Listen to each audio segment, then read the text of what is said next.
Welcome to another episode of Snackin with Steve and Skyler. I'm Steve. I'm Skyler. Let's get snackin'.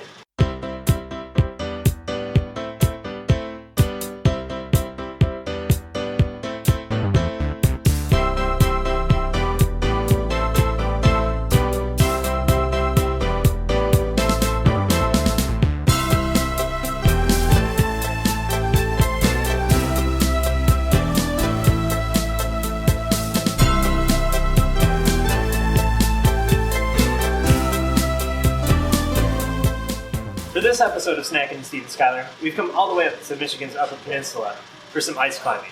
And no trip to the UP is complete without pasties. Today we'll teach you a little bit of pasty history, and then we'll show you how to make your own. We made a pit stop at Mackinac Pasty and Cookie Company to sample some of their pasties and to get some help and advice from the professionals. Kim was kind enough to sit down with us, and she shared the history of the pasties, as well as a few tips and tricks to make sure that our pasties turn out great. So let's dig in. Sadly, Kim wasn't able to be recorded, so we asked our good friend and history buff Trevor to go over the history of the pasty, in a little segment we like to call Tales from Time with Trevor.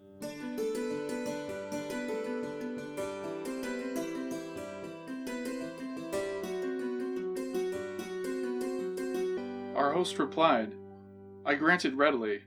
Now tell on, Roger, see that it be good. For many a pasty have you robbed of blood, and many a jack of Dover have you sold that has been heated twice, and twice grown cold." Oh, hello. Didn't see you there. I'm Trevor, and today, on Tales from Time, we will be going over the history of a beloved Michigan treat, the pasty.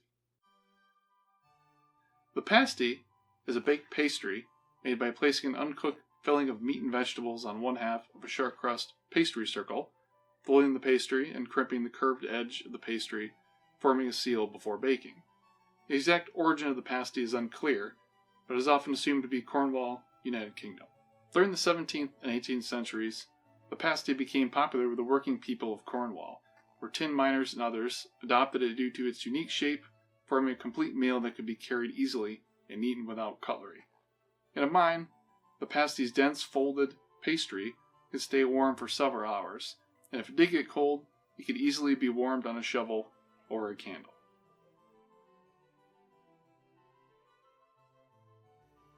The word "oggy" in the internationally popular chant "Oggy, oggy, oggy, oi, oi, oi" is thought to stem from the Cornish word for pasty.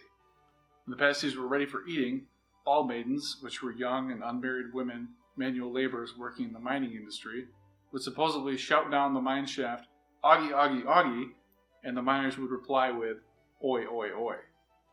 During the 19th century, as tin mining in Cornwall began to decline, miners took their expertise and traditions to new mining regions, helping to spread pasties to the rest of the world.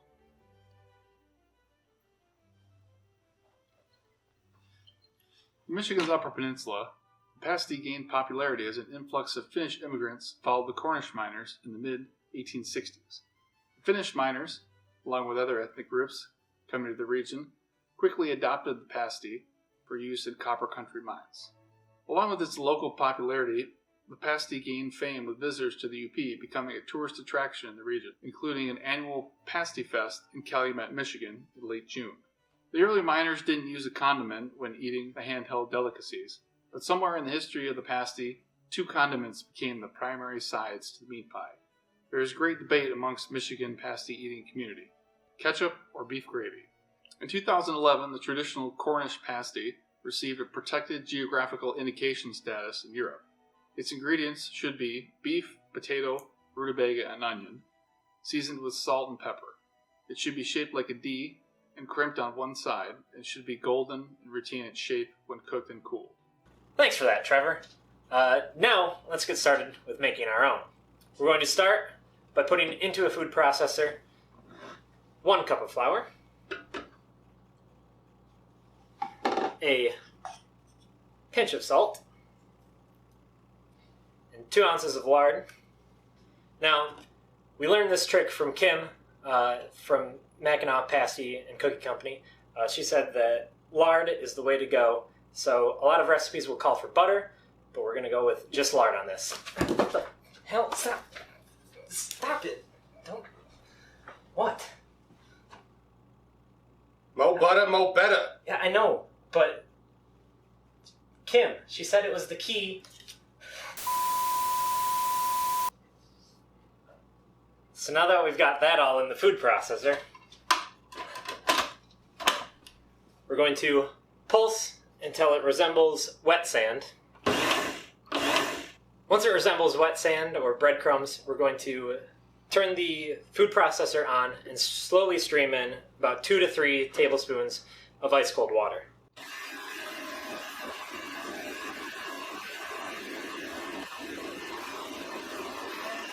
Until a dough ball starts to form. Now that it's formed a complete ball, I'm going to lightly flour this work surface here. And we're going to knead it for a couple minutes.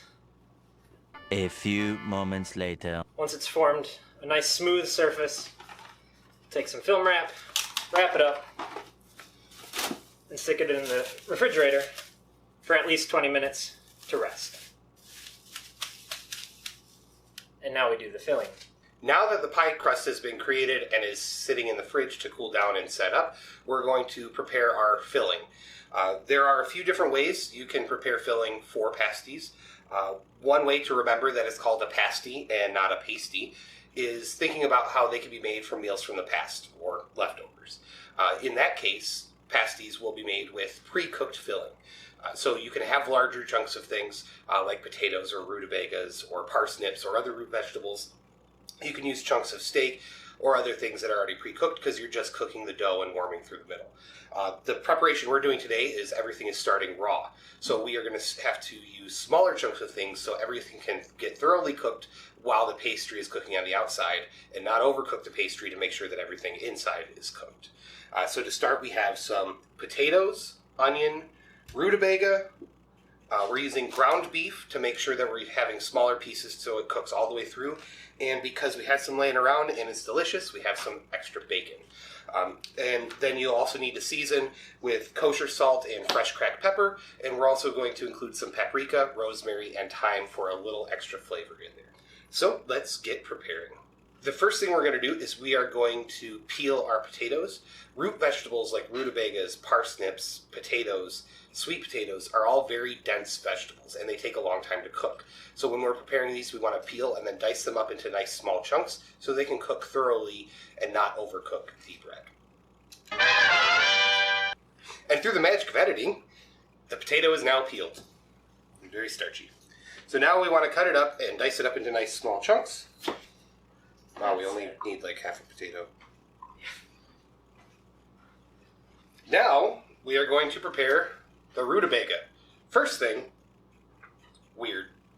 I've never cut up a rutabaga before, so let's go.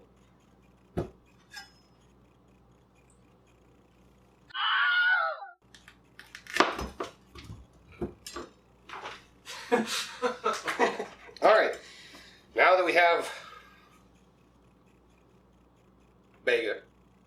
rutabaga. 1, 2, 3, 4, 5, everybody. Come on, let's ride.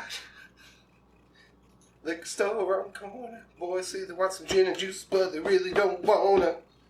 You can't see it, but his face is in his hand right now. How to scare your friends. Scare your friends with Steve time. Scare your friends with Steve. What's he gonna cut off? Probably a finger.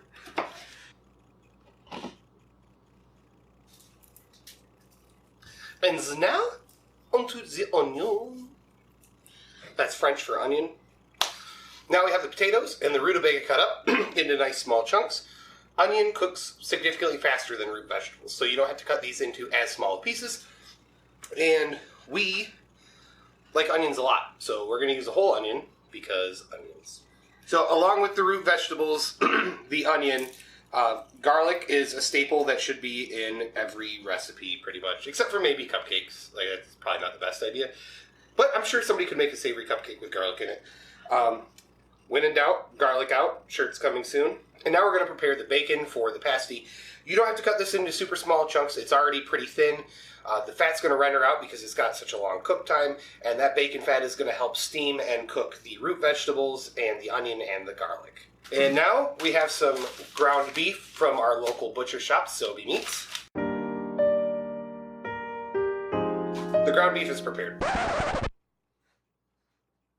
And now we are going to assemble the filling for the pasties. We're going to start with the potatoes. We have about 2 cups of potatoes here, and about the same amount of rutabaga, followed by all the onion we have. And after that, we've got 2 minced cloves of garlic. Make sure to get all of it, because garlic's amazing. Keeps the vampires away. And time to add the bacon in. If you cut it up in strips, you may want to break it apart a little bit. It'll distribute better. Not that having giant chunks of bacon in there is a bad thing. So now we are going to add the ground meat into here. I'm going to break it up so I can mix everything together and try to get things as evenly distributed as possible. Very similar to what I did with the bacon. Don't forget to wash your hands.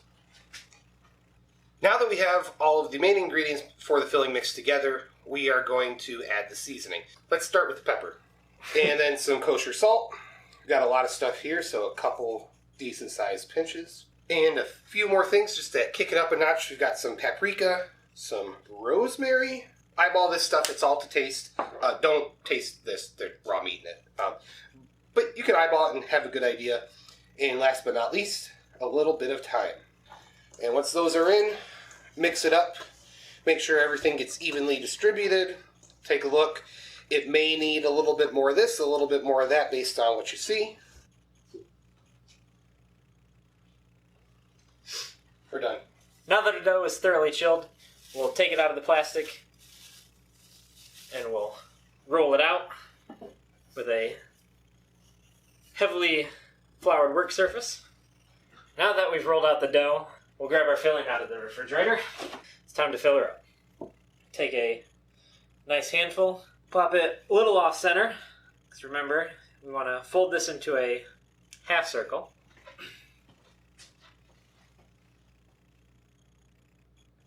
Alright, fine, we can put more butter in it. A 1 butter and a 2 butter. It's not the one you bit from, is it? No. Alright, then we're good. Now that our ingredients are in and the butter has been placed, we'll fold in the mixture, and you want to push down to seal right around the filling, which you also can't see. But I'm doing it, trust me. And then we'll trim off the excess dough, grab out a fork, and crimp the edges, making sure it's nice and sealed, and then your pasty is ready to go onto a lined baking sheet and into the oven at 350 for 45 minutes to an hour. And don't forget to vent it. Now, next, before we put it into the oven, Steve's whipping up an egg wash for us. We're going to brush that, and then into the oven she will go. Now that the pasty has completed cooking, let's crack it open and see what it looks like. Let's.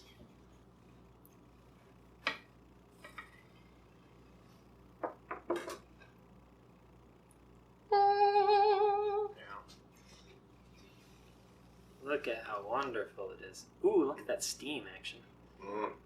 Hopefully you can see that. Steamy.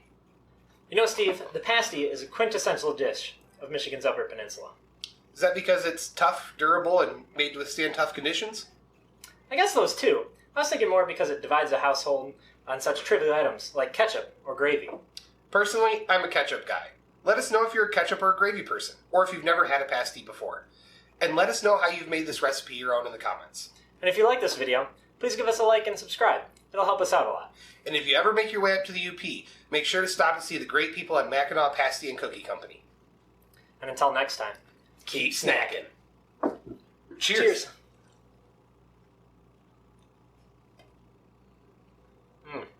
Uh-huh. Ooh. The rosemary and thyme was a great addition. Mm-hmm.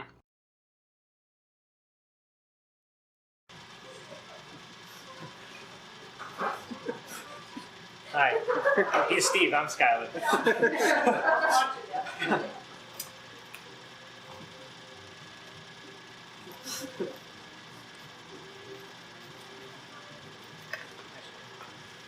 I'm gonna eat it like the miners did.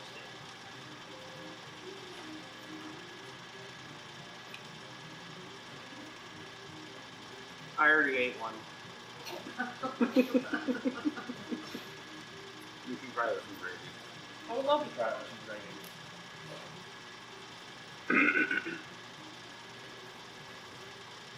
Well, that's just carbs.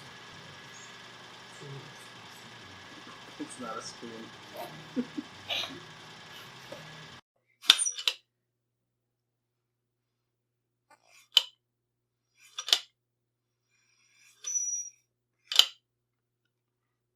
We're really getting down to the science, though. It's all about the inhale, exhale. All right, go for it. Right now?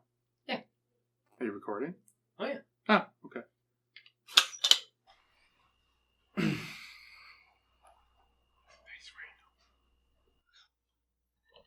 You're not walking off yet, buddy. And I'm back! This is the one where I walk off, isn't it? Yep. Okay. Maybe you should have less of that. This is helping. Ketchup or beef gravy? Ketchup is wrong. Beef gravy is correct. Just saying. Can I chug this now? Go for it. Oh, it's too good to chug. Slow down. How was the pacing on that? Good. Yeah, actually. Maybe you should have drunk for the first part of it, too.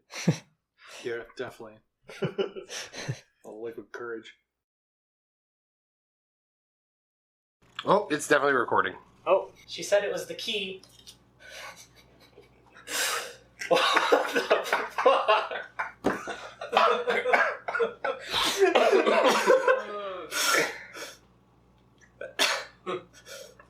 The magic of editing.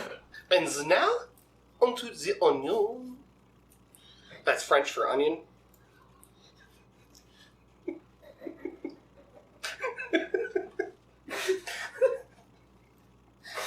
What?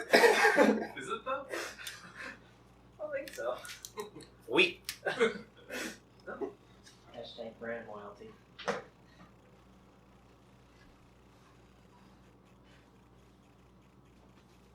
And scene. Put the thing back where it came from. Oh, so help me. So help me. Okay, you can hit scene now. Maybe separate the bacon before you add it all together, especially if you're filming. Just would probably be a little more continuous. Is that a word, continuous? It is now. And now we're going to add the ground meat. This was very hard to prepare. I had to go to the store and buy it. God damn it. Fuck. Just talk a lot. All right. That's great, though. An ode to our friend. He's not really our friend. I wish you were our friend. Titus. The pasty is a quintessential part of dish of Michigan's Upper Peninsula. Is that because it's tough, durable, and made to withstand tough conditions? Yeah, I guess those too. But I meant easily divides the household on such trivial items like ketchup or gravy. Personally, I'm a ketchup guy. But let us know if you're a ketchup or a gravy person, or if you've never had a pasty before. And make sure to leave us a note in the comments on what you've done to make this recipe your own. And if you like this video, please give us a like and subscribe. It'll really help us out. And if you make your way up to the UP...